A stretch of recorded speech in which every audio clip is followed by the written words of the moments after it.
not quite Mandela effect stuff, but there is a proper name for the principle in comics that things always return to the norm. So Peter Parker always returns to being penniless and struggling for work, even though there's been arcs where he becomes a billionaire.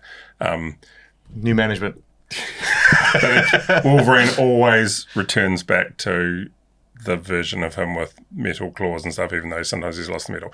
And there's a term for it, and I've been trying to find it again for 15 years. If only there was some kind of ChatGPT could answer large that. language model that could search the internet. I'm going to try one. Let's I'll do get it. back to Do it the now. office. Do it now. I don't know. No, Perplexity will know. because we have a podcast to make. It's and about we have AI. It's limited relevant. time. What does it mean to have a human in the loop? Human in the loop. Human in the loop. What in the world is a human in the loop? Being a human in the loop. AI in the loop. Humans in charge. Welcome to Human in the Loop. Who is this strange man we have with us? Hi, everyone. Nice to meet you. Today, we are joined by Mark Easterbrook, copywriter, creative director, poet, Occasionally. Good poet? GPT bot. Yeah. Occasionally. Pretty good, actually. Someone who has moved from agency career into freelancing for, almost years? Almost 10 years of working for myself. Yeah. And we thought it would be an interesting chat because as someone who's probably 95% of your role is copywriting, what has happened over the last 3 years in particular with LLMs, with generative AI, I've got to see firsthand how it's impacted your work, but how you've embraced AI kind of with arms wide open, to quote Nickelback. But also as a freelancer. That's exactly small the to medium- band that Claude would have quoted. That took all my energy, not just start singing Photograph. Yeah. I'm humming it in my head right now. I'm sorry, Dana, you don't want to look at this photograph. And Here, what look at the this hell photograph. is on Joey's head? I think one of the best marketing stunts ever was when Nickelback did something with Kodak. Anyway, I'll show you that story. There's so many good... it's probably... We're already discursive. I would imagine the LLM has so much Nickelback in its training because there's just so many memes based off, look at this graph. I always wonder how they manage irony. Because how many people have ever shared something saying they love Nickelback when they don't mean it at all. And then the robot goes, oh, human says they love Nickelback. Okay, logging that in my memory. Yeah. To your question, Elena. Was there a question? There was a question. The impact of new technologies, AI, etc., on what I do, copywriting, has been, there's a mixture of responses. There's the people who want it to go away and die, who think it's stealing a special human-only skill. There are the ones who have embraced it fully, and all the bits in between.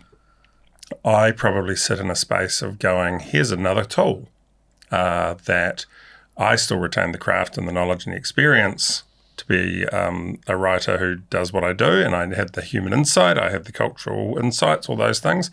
But here's the thing that helps me do my job faster and more efficiently. It's a little bit like a conversation I know that we've had before about design as being art with a job. Yeah. And I think what I do, copywriting, is writing with a job. It's not poetry. It's not writing a novel. It's not writing a film script.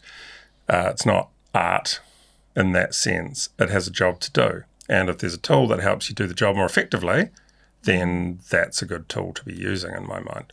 All right, well, thinking about tools then, because AI, quote unquote, that's too broad. Whoa. You can't just quote unquote AI. Because the quote's from someone else anyway. Whoa. AI. Is it capital A, capital I? You can't quote it. Inverted commas? AI. Wait, are you air quoting it or quoting it? I don't know what I'm doing. I'm asking for an extrapolation. What's your tech stack? What's your AI stack? When we say you're using AI in your work, what does that actually look like? Okay, so the things I use from a tech point of view, Perplexity is helping me do research, providing insights into what stuff is out there in the world and how people are talking about it, so that when I get a client that's in a new area of business that I may not be fully across and that they might not have a lot of research to share with me, I can go out and find out more about the world they live in. I use Claude for a whole lot of things, and more for its conversational ability and its ability to answer questions for me than just getting it to do my job. So I treat it like someone who knows about the bits of running a business that I don't necessarily. I'm not going to put any big decisions in its hands, but I will ask it how to do stuff that I don't know how to do. Which leads me to the other things I'm using. So a big part of the last couple of years is working out how to create processes that means I can take some of the cognitive load away and just focus on the thing I'm supposed to do, which is writing and ideas and strategic thinking. So often I'm going to Claude and saying, how can I set up a process where when someone pays me, I don't have to think about where all the different bits of that payment go, for example, for my GST and my income tax. And so with some help from Claude, I've now got Notion working, I've got Zapier working, and there's a process that goes from zero through those platforms, and I get a Slack message that goes, you just got paid $5,000, this much goes to GST, this much goes to income tax, this much goes wherever. So a lot of what I've been doing is finding little automation shortcuts that help when you're a small business with one person trying to do all the things all the time. Have you ever heard of Jervoin's paradox? Jervois paradox? That's a street in Ponsonby. I was going to say, is that cocktail place in Herne Bay? Tell me the paradox, and then I'll tell you if I know what it is. He's an economist who basically said when you have an abundance of something, basically the usage goes up. Yeah, I know what you're talking about. So there's things like there's no point building roads because when you build roads, it just generates demand. And so you just end up with if your goal is, there is a point building roads. If your goal is to reduce the traffic and the travel time, then building roads doesn't help because building more road availability just makes more people think that driving cars is a practical way of moving. And so you increase the amount of cars on the road. Yeah. I've heard that is induced demand, but I'm sure there is some dude who's wronged it. Is this leading to saying that I put too many words into the world? No. Maybe. No. No. Basically, it's like, what are the barriers to accessing skills and capability? It's in a capitalist society, it's money. It's capital. So, you don't go to a lawyer to review every single contract because it's $5,000 for a good lawyer, $1,000 for an okay lawyer, or a brief review and $500 for an hour of partner time. If you were to commoditize that down, then you can actually query the tax law and everything for, 20 cents now? It doesn't give you a definitive answer, but it allows you to query that information much more comprehensively and faster, and therefore you consume it more.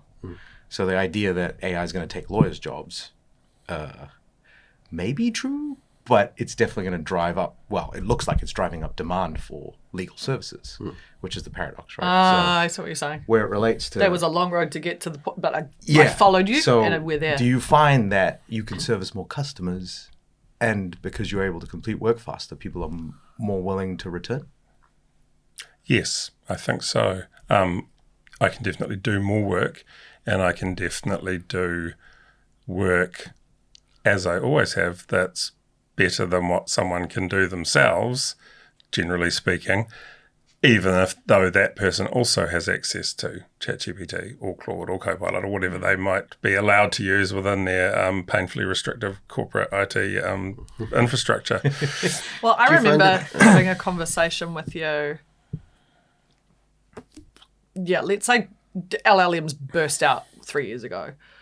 I remember having a conversation with you and it was like, I feel like I've got 18 months of runway before organizations realize they can do my job with LLMs. And the reverse has happened. It's people try to use ChatGPT or Claude, but if you're not a copywriter, you're not getting a great output. Yeah, And so actually the going back to you and saying, I tried to do this myself, but please, it's awful. we had this conversation with, I've forgotten his name, the artist who was using Heath. Heath, that's right. Where the problem is that some customers want a high quality output.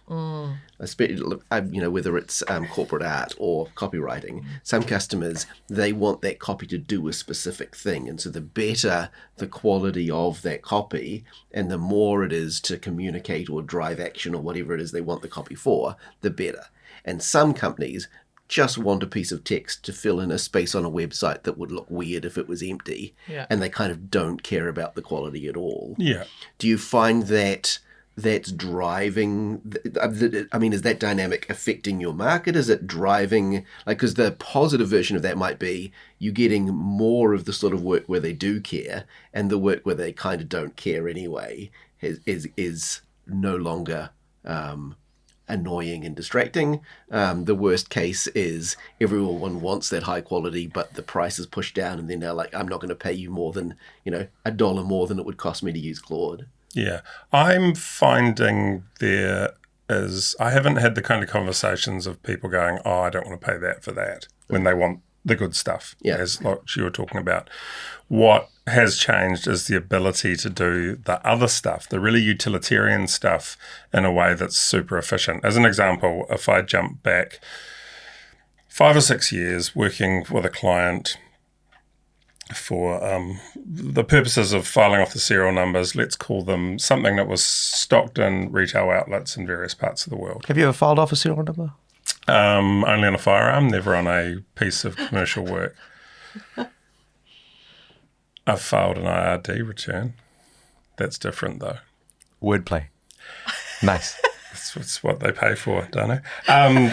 So I did this piece of work a few years ago, and this brand sells in different places all around the world, and there is a stockist finder on their central website. I got tasked with writing copy for 12 different territories. So a couple in Japan, a couple in the UK, one in Germany, one in Canada. I forget the full list. This is a block of text about 300-400 words long that sat behind the visible parts of the website. No human ever saw it. It was there to be read by search engines. Every version of it had to be a certain amount different in order for the search engine to understand it was looking at different locations. So it wasn't just a matter of going through and changing out Tokyo for Liverpool. It was one of the most painful and frustrating and annoying jobs I'd ever done.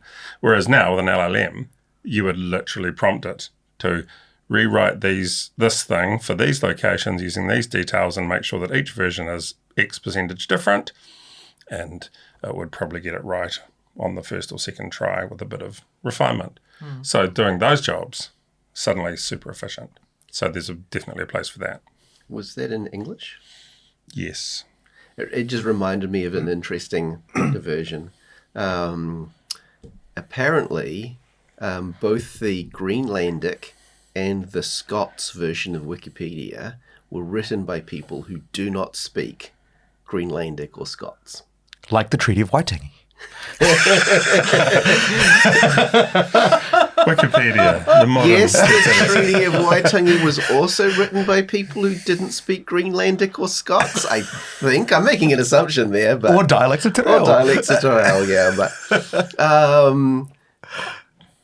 and that was fine. Well, I mean, it wasn't fine, but there wasn't any damage being done except to the people who happened to speak Scots and viewed Wikipedia, and obviously there weren't that many of them, hence the ability to, have someone who didn't speak the language maintain a version of Wikipedia. Isn't there a famous novel that's translation into a different language existed for decades before anyone realised it was a completely different book? I forget what it was, but someone did the Italian translation of an English language book, and eventually someone realised it was they'd completely... Someone read both versions. Well, they'd rewritten it pretty much to be their own I'll do it version. better. Diversion on a diversion. There are definitely movies I've seen where they've done dubs and they didn't know the original. And like, there are countries where like they think the movie is about a completely different thing because somebody who wanted to do a local dub of the movie didn't have the capability of translating the original story. Has made up a completely new story to go with the movie, and that's the version they prefer. They're like, no, I don't like. What are you talking about? That's the original version. This is the original. This version that I experienced. Terminator first. is a love story. Yeah. It's Die about Hard the is a pursuit. Christmas film. It's the pursuit of love. Die Hard is a Christmas film. It is a Christmas film. Unwrapping that one But level. before, Yes. circling back to Wikipedia edits. Yes. Yeah. I'd like to admit for the record that this is probably showing my age, but when Wikipedia was in its early days, I used to go on the articles and move the decimal places. There is. I really like dinosaur comics. It's a comics. They do it every day. I did. They like dinosaurs. Hundreds of articles. Populations, revenue count, death counts in like great battles. You lonely? There is a solution. Scientific articles. I have no idea what damage I've caused or what I'm responsible for. But it was a period of a year and a half, and then they added editorial functions and banned me. Yeah, they'd notice and fix It's it for the eventually. best. It took a while. Dinosaur Comics came up with a solution for Wikipedia graffiti, which is, let's just call the chickens page like the white wall that everybody gets to use. Everyone knows what a chicken is already. We don't need an encyclopedia page explaining chickens. Everyone's seen and experienced chicken to the maximum extent they need for their daily life. Let's just let everyone go ham on the chicken page. Chickens are 4 foot tall. Chickens are covered in fur, whatever. That's the space everyone can go crazy. Right. The sandbox for is that legit? chaos. I mean, this guy came up with it, and all the Wikipedia editors were like, what the are you doing? Don't do that. Can't do that. Jimmy, you were just supposed to ask for $2 every year. Like, don't come up with ideas like that. Chickens will be marrying geese. Yeah. Well, it's not a problem because, as you know, chickens are polygamous. And so they marry... And true. There are not as many roosters. Does that make them more delicious? They're probably happier. Muscles are more relaxed, less cortisol.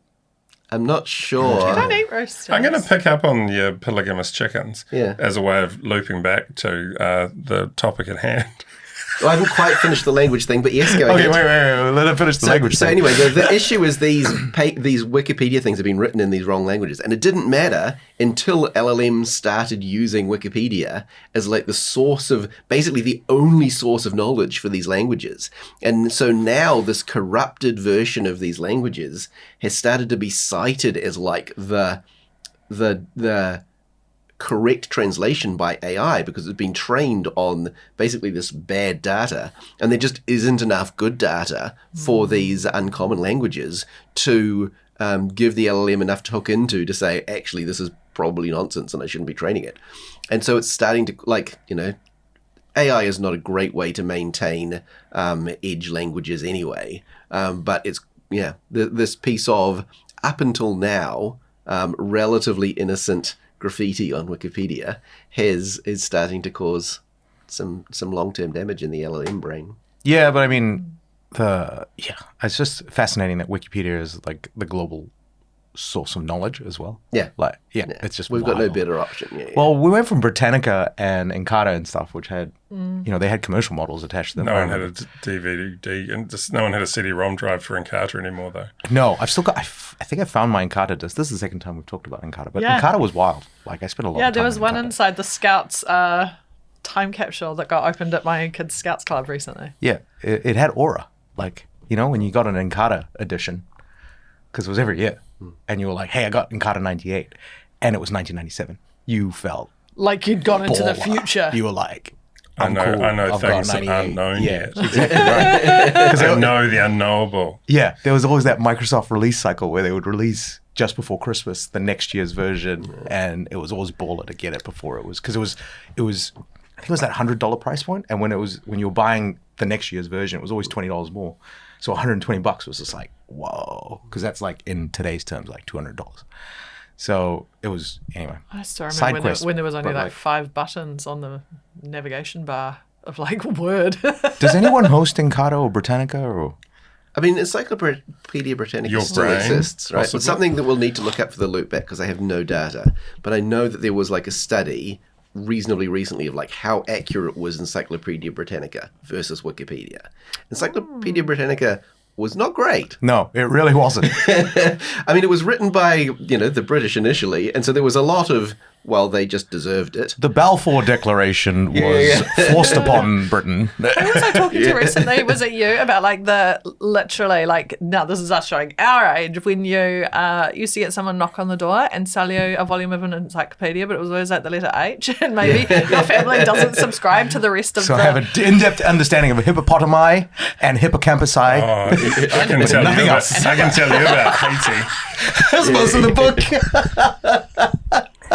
This is not okay. Oh my God. Just small side note again for like... Small side note. This whole thing's been a side note. We're side noting a side note of a side note. I lost track of the brackets. My kids are obsessed with The Simpsons. They were watching an episode yesterday where Maggie was dressed up as Charlie Chaplin, but Bryn looked at it and he was just like, is she supposed to be Hitler? Like, no. Oh yeah, he's got No, that because weird Hitler is a question. chicken No, shop in it's Thailand. It's the toothbrush mustache. Yeah. We should talk about other dictators. Like how do you think Mussolini feels? Us always talking about Hitler, Stalin. I don't Like think they feel anything. Hope he feels hot. us two. Okay, you were Probably going all to hanging look out back. there trying. I was going to Anyway, loop back to the chickens and roosters. So, and using that metaphor, Got more wild, but anyway. using that Carry metaphor on. for a small business where someone's doing creative work, an LLM's kind of like having a whole fleet of chickens. Sorry, interns that you can send off to do stuff and have a go. What is? What is is it a flock of chickens? I think so. Herd of chickens? Yep. Herd of cows. Sorry, that's a advertising in joke. Wordplay. Goldstein. Nice. ASB Bank campaign. Oh, many yeah, years there was ago. a great Yeah. campaign. Herd Was of it cows? racist? Yeah. Herd of chickens. Looking back on it? Pardon? Was it racist looking back on Was it? it racist because he was a Jewish banker from New York? 6'7"? Don't say it out loud. It was an earlier time. It was a different world. Didn't he start a bagel shop? He did start a bagel shop. So yes. Yeah. So, yeah, there's a lot of things happening there. Anyway, Flock of chickens. your Flock of chicken a corporation. flight of chickens. A flock of interns. A florin of A, chickens. a murder of interns. A flambash of An chickens. LLM can be like a murder of interns. flutter of chickens. Where they go away and they have a go. A flotilla of chickens. They- Come on, one of these sounds right? A battery of A chickens. battery of chickens. I knew it wasn't flock. I knew It's it not wasn't flock. battery. That's It's- so I think it's awful. That's flat. terrible. Yeah. This works on many levels because LLMs are really killing internships, but carry on. Producer Sam. We'll eventually, Group of chickens, eventually get there. So the LLM is like the junior creative. It's like the intern that you can go, hey, go and have a go at this, and it runs off tirelessly, has a crack, comes back, and you go, yep, you had a good go, and go away and try again, and then they come back and they've done slightly better, but they still not quite there, and so you take it off them and you do it, but they've done some stuff to get you started. But as Elena has said, LLM's killing interns. The problem is, literally. where do you learn the craft if you don't get the opportunity to do the work that the LLM is doing for the person who is experienced? And when I turn around and go, gosh, I'd like to offload this incredibly successful one-man business to an up-and-coming young copywriter, where are they going to come from? Yeah. If I've been, and others have been cutting them out of the loop because they can get that level of work done somewhere else. Yeah. I think we'll get a social revolt because I think I talked about this last one of the other podcasts where, if you don't give young people a go, they're not just going to sit down. Yeah. They're going to start their own businesses. They're going to be AI first and they're going to have a vendetta. Or they're going to be completely disenfranchised and start like fucking shit up. Yeah, I don't even know if that's there because the idea of an organization having a moat is so fragile at the moment. Yeah. So if you wanted to start an insurance company everyone in insurance would say, oh, the regulatory burden's too high. And to that, you would go, okay, well, if the regulatory burden's too high, you could use AI to get some of it done. And you could do that a lot more efficiently than anybody else. And if there was someone like, I hate to use Peter Thiel as an example, but he's a contrarian, right?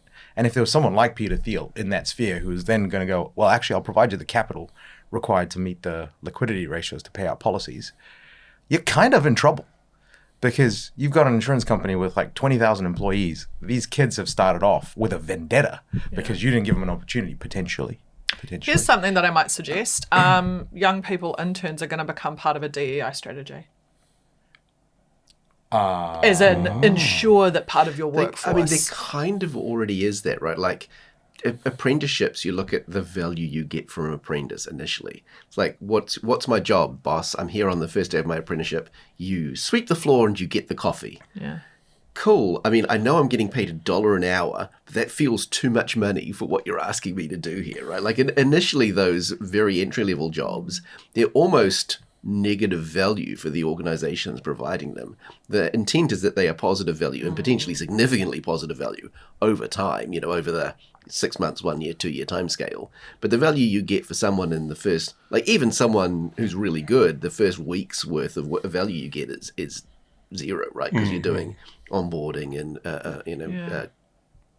just getting people up to speed with what you're doing as an organization. Yeah. But don't you think that part of the problem is thinking that like seeing a person as time in, value out, it's so tight and confined. Industrial revolution, machines and labor. Yeah. But it is a strange thing because like the creative the value process, to society over time of people that are skilled at something is sometimes greater than like what the value they can provide in an 8-hour day. Yeah, I mean, I think the people that you value the most in any organization are the ones that make effective decisions, right? Like even at the lowest level, like it's not actually the output of their work necessarily. It's like the decisions they make, how swiftly they make them, how often they're wrong, how effectively they can consider all of the scenarios and inputs into those scenarios. That would be a high performer in my eyes. The problem, though, is that value is often tied to money. So one could also argue that who does an organization value the most? It's the sales guys because they're the ones that get commissions. Yeah, I get what you're saying. The economic terminology way to talk about it maybe is that capitalism doesn't consider externalities. Right, so every organization is only viewing the value that they're getting in that time. Yeah. So the significant. So roads are a great example, right? Like every organization gets a huge amount of value from the roads existing. If the roads didn't exist, you couldn't get your employees to work, you couldn't ship your goods around, you couldn't get them to supermarkets. Amazon wouldn't be worth jack. They are essential to most organizational business. How much does a business pay for those roads?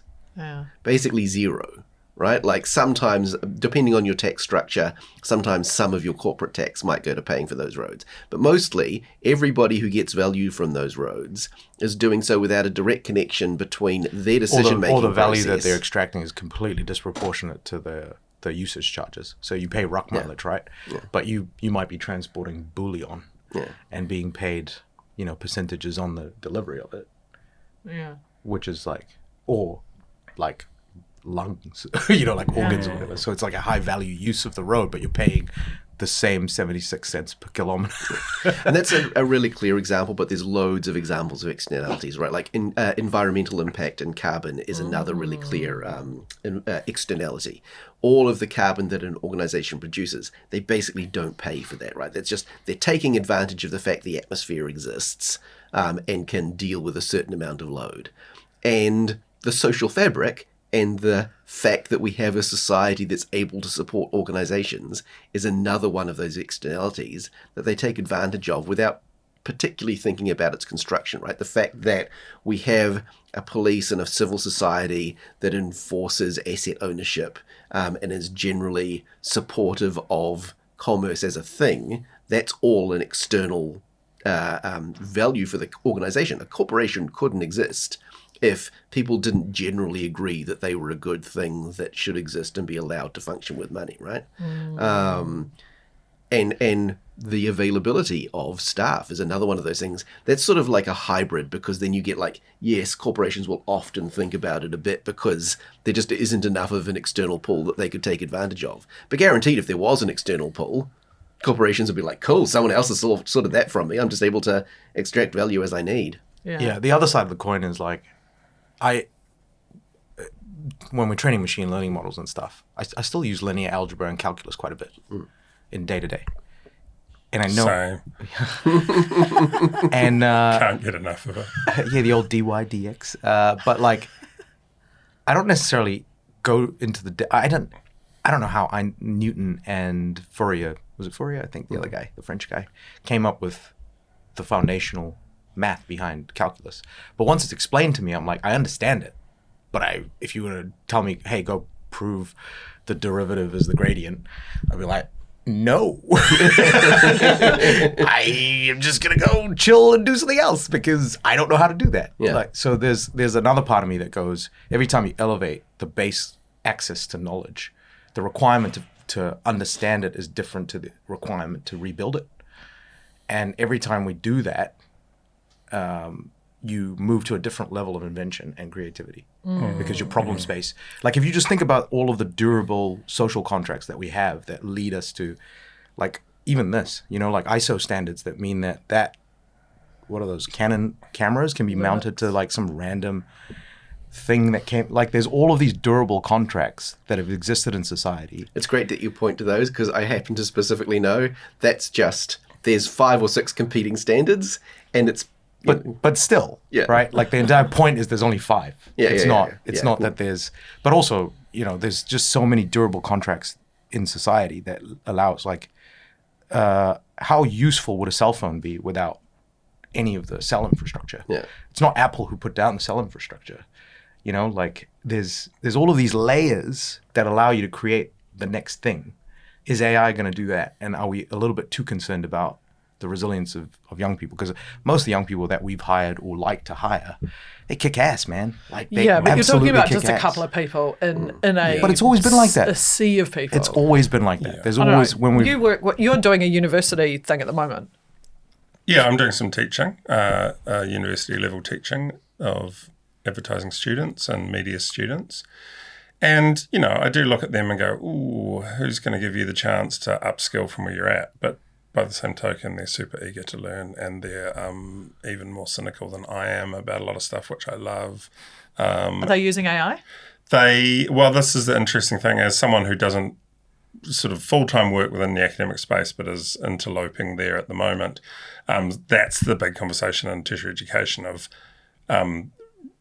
that, okay, prohibition will not work. So how do we move forward with going, okay, there are parts of what you do when you're learning that AI is allowed for this things, and there are parts where we're going to have to work out a way to assess your knowledge that cuts AI out of the loop for both of our sakes.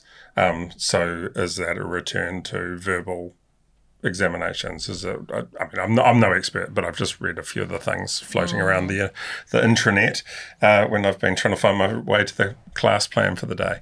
So that's a big thing. But we're talking about value, and I think if you go to the broader world I live in of advertising and design and commercial creativity, there's always a little bit of a tension about what the value is, because if you're a marketer, who as a function within a organization, you've kind of generally speaking been trained into the idea that metrics are value. We got this many clicks, we got this many sales leads, we got this many things. And those are things that automation and AI can theoretically make happen more. But if you're wearing your creative hat, you would argue in that space that differentiation is value. What makes you different to someone else? Because you might be getting incredible metrics, but if your competitors are getting the same metrics, that doesn't make any difference. And I think what AI tools like LLMs or video things like Sora, those things, they're still failing to offer differentiation. And if everyone can use the tools, everyone can get here. So what brings us here? And that's the kind of the optimist brain goes, well, surely that's the human creativity bit, and that's the young people bit, because young people are insanely creative. To that's the point the- that it's that's the bit, exhausting when you're older to go, oh God, how do you still keep going like that?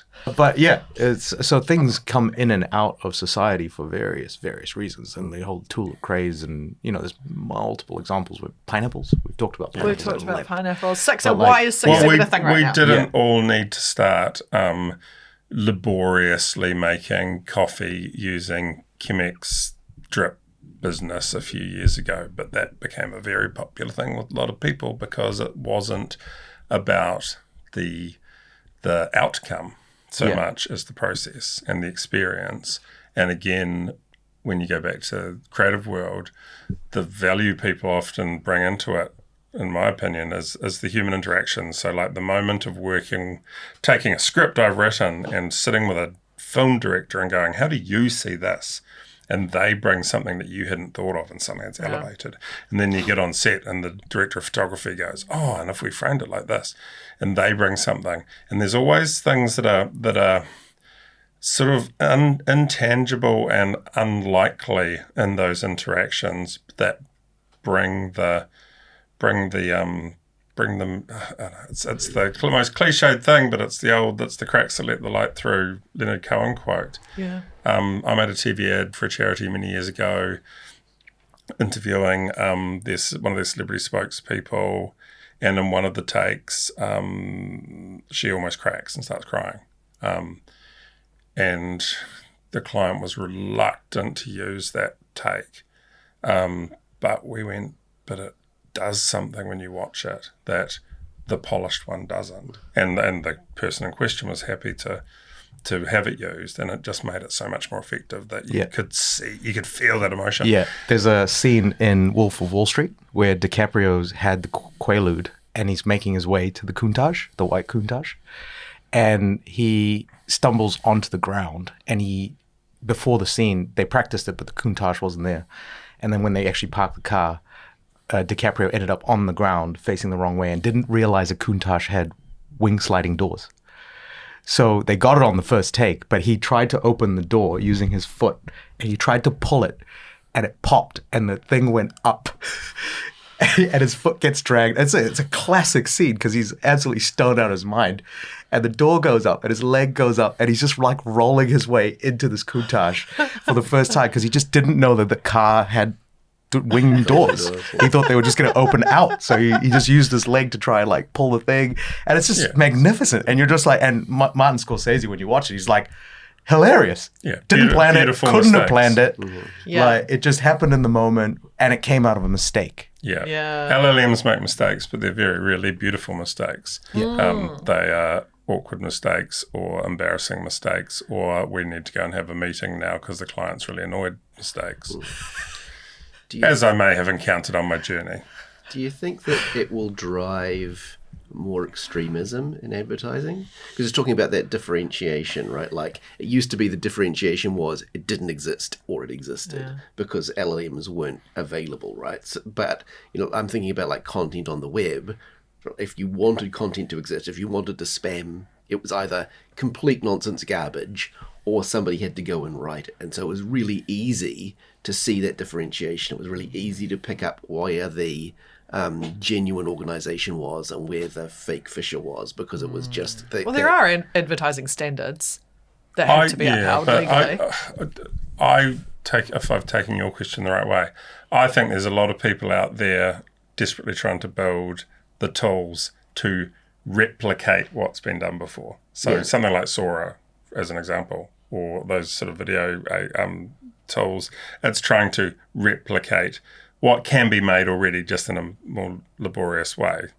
And the edge will always be doing the thing that hasn't been done yet, or that is a new kind of recombination. I think Bono said it, but probably stole it from someone else. Every artist is a cannibal, every poet is a thief. Art is just, and creativity is the constant recombination of elements in new ways.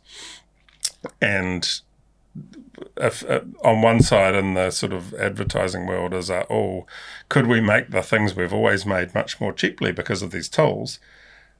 And over here, as an example, TikTok content creators are getting demonstrably more exposure and clicks and all the metrics that advertisers want by doing absolutely technically rubbish stuff often.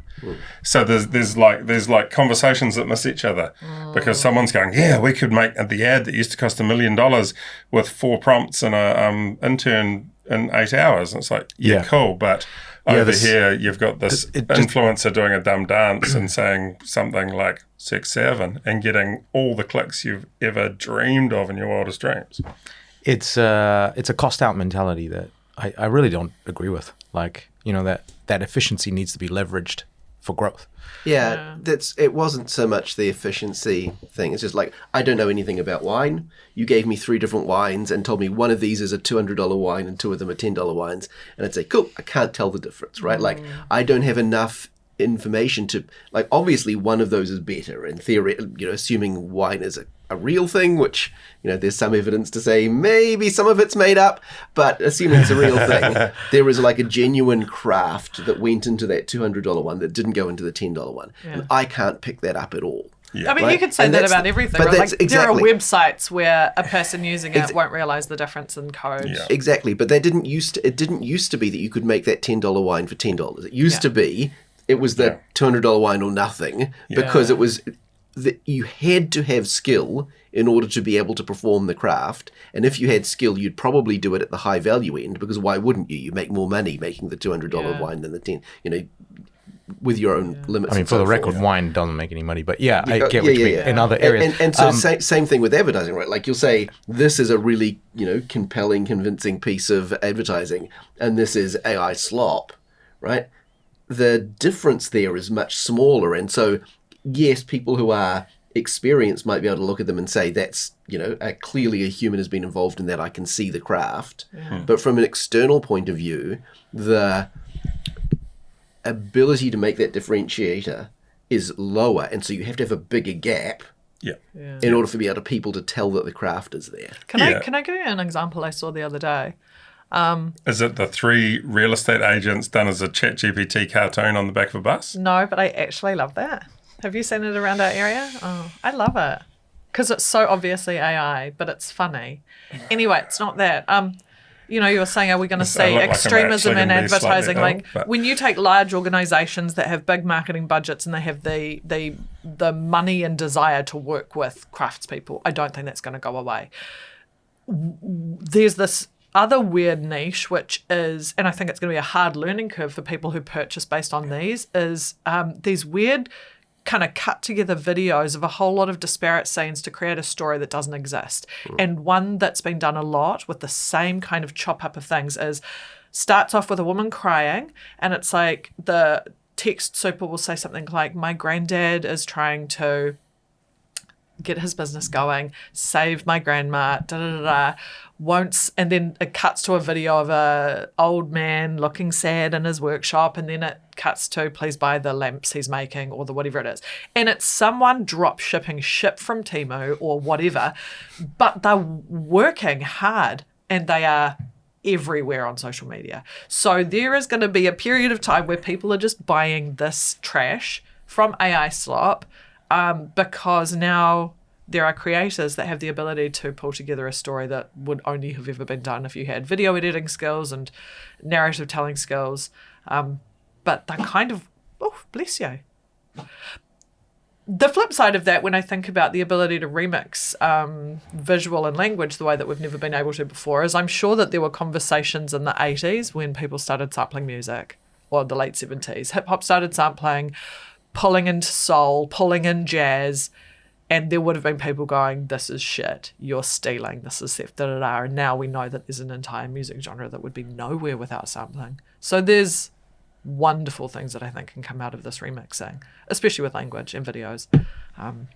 But some people are going to be burnt by some really crappy Winnie the Pooh lamps. Yeah, and it's, metaphorically and physically. I mean, whether it's too much to say it's like another industrial revolution, but we're going through so many so much change. But there are, everything creates new opportunities. And for example, one thing I found with LLMs, say, for me, is having done a bunch of stuff that means I don't have to think about my bookkeeping and my file structures and all those things so much. It feels like it's lifted some load and my brain has more creative thinking space. And it means sometimes I go, I might just think about a project for me as opposed to work. And what I love about, so I use Claude on a daily basis, and my brain sometimes goes so fast that it has half an idea and then moves to the next thing and doesn't stop to flesh it out and forgets about it. But I can go to Claude, hey, I've got this half an idea. And I go, blah, blah, blah, blah, blah. And I had a sort of weird, interesting half an idea recently and popped it into it. Within an hour, it had sort of made me understand that, yes, creatively this idea can work. It had laid out a technical roadmap of how I could make this thing I wanted to do happen that made perfect sense, and it explained all the required platforms, and then had kind of prototyped the first bit of it to a point where I went, yeah, this works. I can do this. And so now it's logged in my brain, and over the summer break, I'm going to sit down and spend 2 or 3 days making this project happen. Whereas before, I would have half thought about it and then it would have got lost, or it would have been a note in a notebook somewhere. Whereas now it's got some concreteness to it. And I think that's where is one of the good things it's bringing. It's that ability to allow, it's almost like you've portioned off a little bit of your brain and gone, okay, brain piece, go chase that, and then come back and report to me. My last question then, because I'll ask you guys this other question another day, to kind of round this out as a sole freelancer, having AI into your world without a team to support, what has it taken to get up to speed with the tools to a level to which you're now completely AI first in so many of your interactions? Like realistically, if you were to say to somebody, this is what it takes to automate your workflow, get your bookkeeping sorted, what has that looked like training-wise? It's probably been a 2-year process to get to where I am now in terms of teaching myself stuff, asking questions of knowledgeable experts, and building things up. It probably helps that I've always had a tendency to try and work out how things work. In my teens, I taught myself how to use graphic design software and animation software. In the early days of being in ad agencies, even though I was a writer, I taught myself how to use Photoshop and InDesign to do page layouts. When I went out by myself, I had to build myself a portfolio site. I taught myself how to use Squarespace over a weekend. So I've always had a proclivity for, here's a tool that I can nut out. And it's never going back to that sort of depth. Like I couldn't tell you all the deeper stuff, but I can, if someone's built a tool that simplifies something, I can master that tool. So I think I've been lucky in that regard. There's other people I know who have done similar work to me through their careers and would struggle to work out how to set up a new Gmail account, and the whole world scares them at the moment. So having a little bit of technical leaning helps. Just enough knowledge to be dangerous, I think, is what the IT guy at my agency once referred to it as. It's probably a good description of LLMs in general too. Yeah. Well, yeah. So, but it's Good enough to be dangerous. It's a willingness to play around with it and put some time aside to try and make something work, but also know just to work out what problem you want to solve. So a lot of the things I've worked out have started from having a really simple problem to solve. I get briefed on a new job. Sometimes if I jump the step of going into Google Drive and setting up a folder for it, that doesn't happen and I lose track of all where the relevant documents are. That's how things used to be. So I sat down with Claude one day and said, help me build a workflow that means as soon as I put a new job into my job management system, that file structure gets created. And that meant learning I didn't know what Zapier was before that, and now I have it doing various things for me. But, getting stepped through that process of how to set something up that if in one software platform you do X, over somewhere else, Y happens. And each time I solve one of those little problems, it builds some mental capability or some understanding of how to solve the next problem, I guess. So I think that's a start with small things. A lot of things I've learned to use over the years, I actually tried out first on a personal project or a side hustle before I applied it to work. We found that as well. I mean, a lot of organizations kind of start big, and that's it just doesn't make sense to us because you have to kind of understand how these tools work and where they crumble, because they definitely crumble. Yeah. They have these they work until they don't kind of situations. We're talking about autonomous cars last podcast about it's an all or nothing gambit, right? Yeah.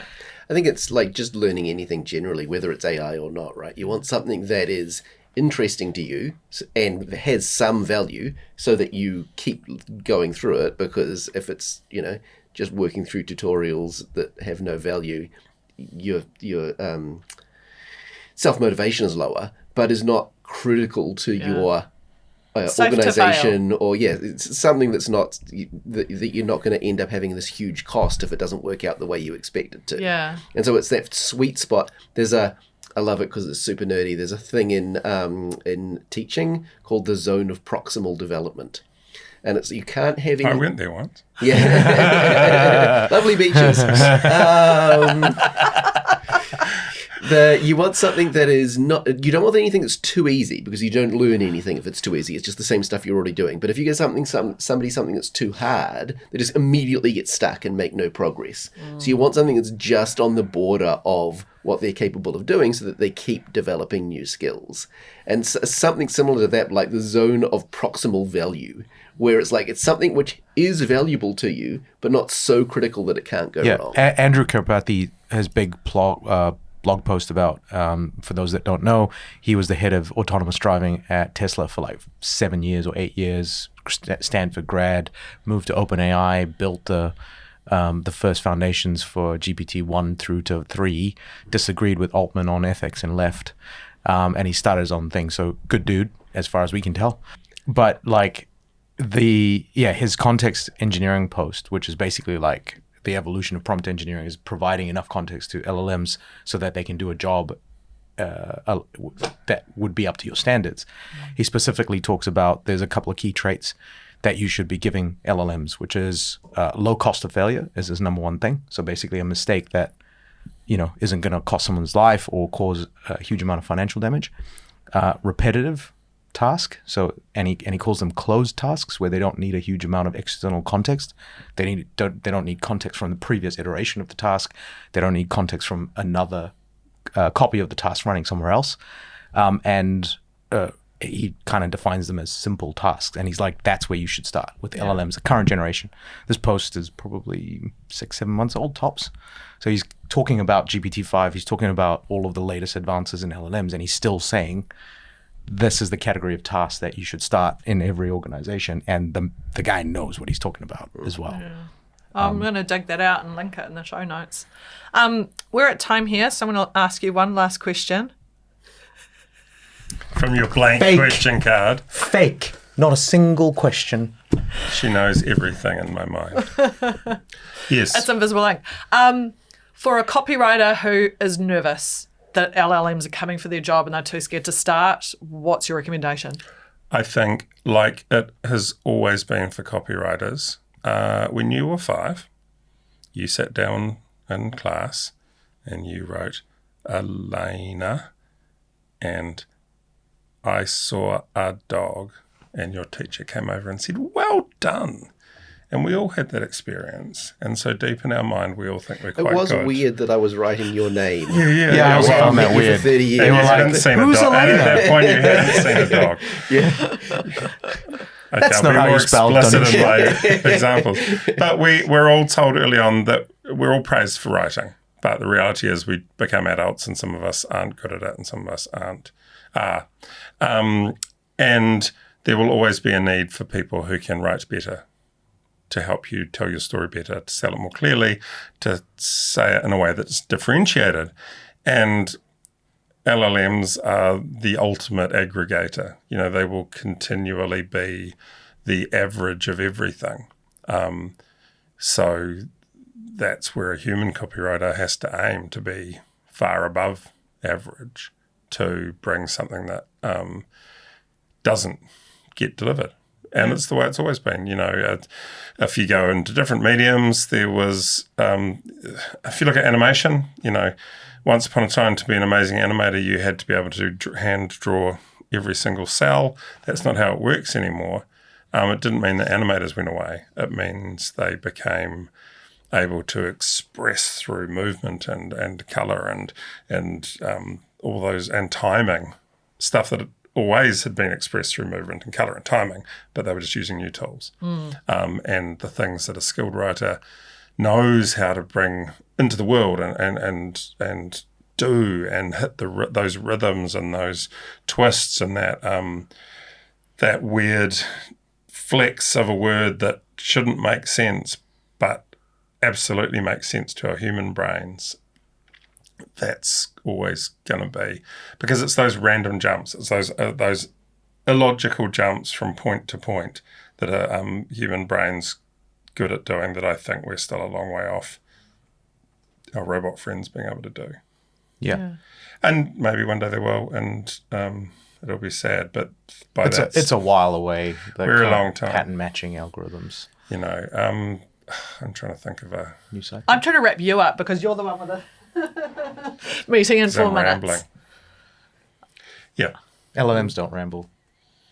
Just saying. Depends on your settings. Yeah, they definitely do.